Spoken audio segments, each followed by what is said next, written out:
The summit was attended by current and former leaders of different universities, as well as continuing students among other scholars. Presiding over the summit, President Yoweri Museveni, in a message through his vice, retired Major Jessica Alupo, pledged the government's commitment to prioritize the involvement of youths in transformative programs and called upon the young people to tap into the available opportunities to improve on their social and economic standards of living.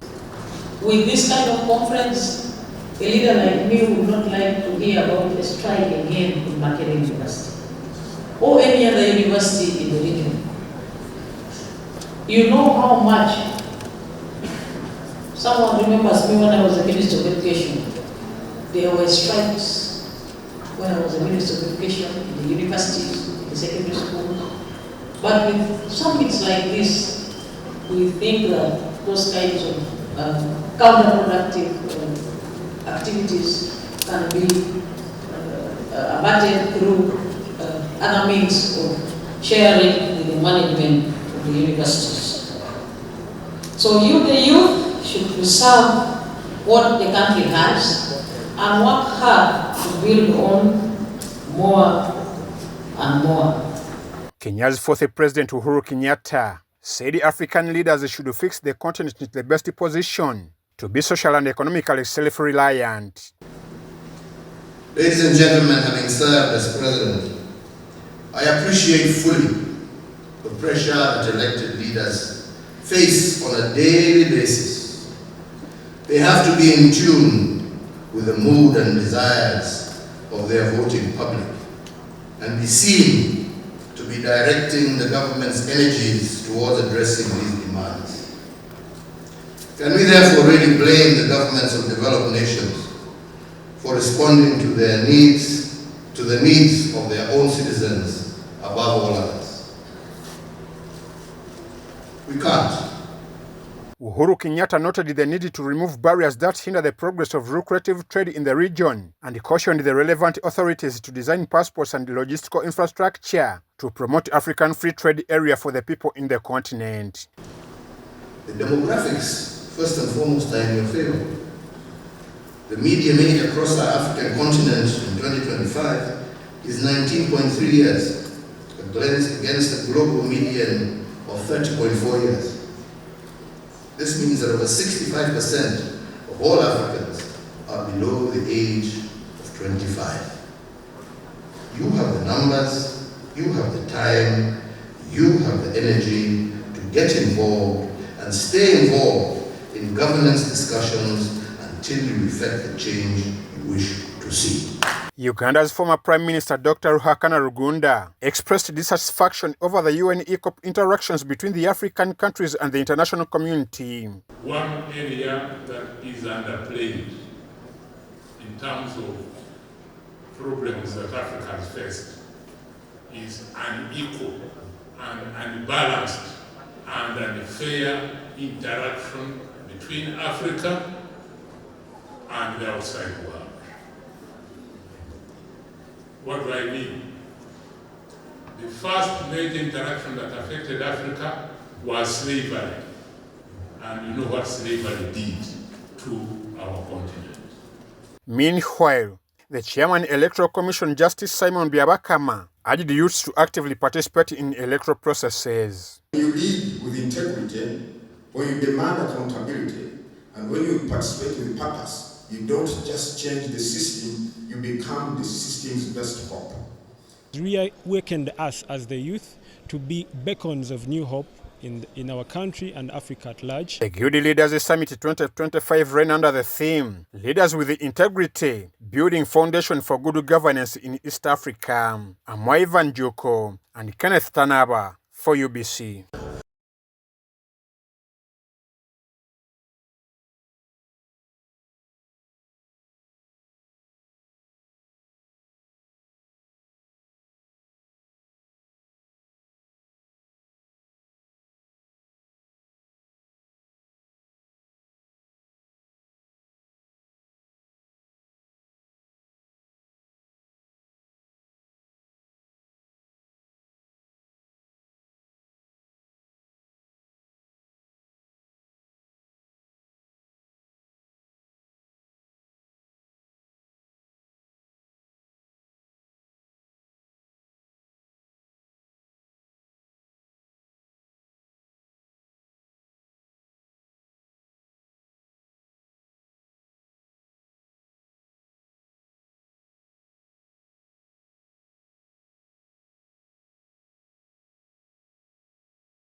Uganda's former Prime Minister Dr. Ruhakana Rugunda expressed dissatisfaction over the UN ECOP interactions between the African countries and the international community.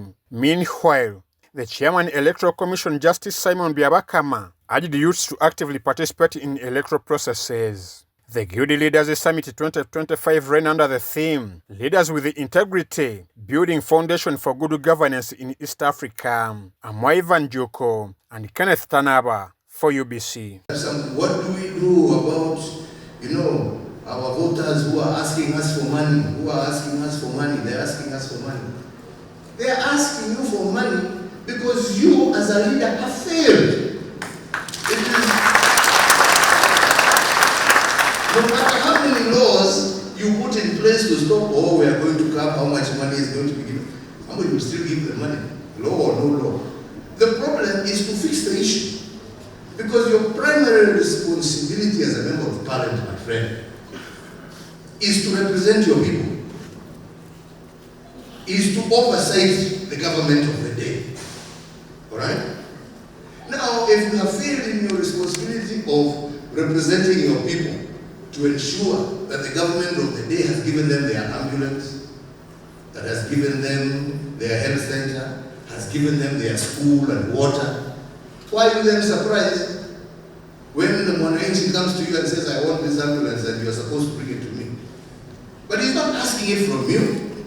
He's asking it from you because you have failed in your duty to represent. And that is why we are saying we want leaders with integrity, who will go and stand for what their people have sent them to Parliament to do. You were sent to Parliament to go and speak on behalf of your people, not to speak on behalf of your stomach, my friend. This is the problem we are having here. And we must be honest with each other. Yeah? So if you are to be leaders, you must be led by service to your people, not service to your stomach. That is the reason you seek leadership. Yeah? That is why, and that is how you will change this country. That is how you will change East Africa. That is how you will change Africa. That is how you will get the world to recognize you. That is how you will get the world to respect you. That is how you will stop being beggars. That is how your children will have a hope instead of going to die in some sea there, crossing to Europe to look for nothing. Now, I'm going to get to go.